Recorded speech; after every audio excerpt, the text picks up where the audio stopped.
Okay everybody, I'm here with my 2006 Nissan Titan Xe 4x4, but this video will apply to any of the Gen 1 Titans and probably the Gen 2. Gen 1 is 2004 to 2015. What I had was an issue with the ABS light and slip light showing, which means that I was not able to shift into four-wheel drive, and I'll show you how to fix that. I want to say up front, if you would please like and subscribe, it really helps me out with what I'm trying to do here. And here we go. So what you'll see is when you pull this apart, or if you've ever done the hubs, is that there's a connector that looks like this running from a wire to your hub up into the engine bay. This is a real monster to take apart if you have any corrosion or issues.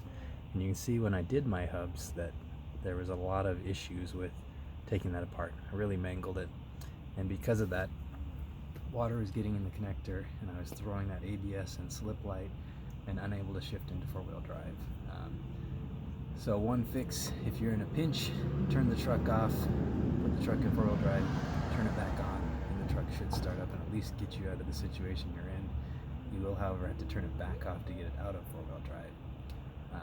But long-term fix, you can order these from Nissan, but in my case I decided to do something a little different. So what I have here is these marine grade 2-wire connectors. Hopefully you can see those, and they have a nice rubber boot on them to prevent water from getting down in there.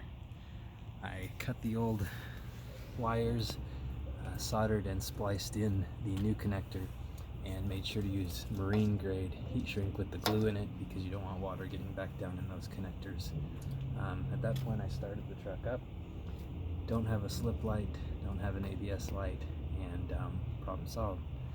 So when the video is done here, I'm going to tie this up nicely. It's a little longer than it used to be. Don't want that getting in the wheel or anything silly like that. Zip tie it up out of place. I come to this video assuming that you know how to splice electrical wire. I had someone yell at me in the comments on another video, but I didn't show them how to do that. There's lots of videos out there to show you how to splice and solder wire, and but otherwise this is a great little fix for your Titan, especially if it's getting older. Those ABS sensors are going bad. Or connectors are going bad, rather. So that's it. If you like this, please like and subscribe. If you have questions, ask me in the comments. I always respond. And most of all, thank you.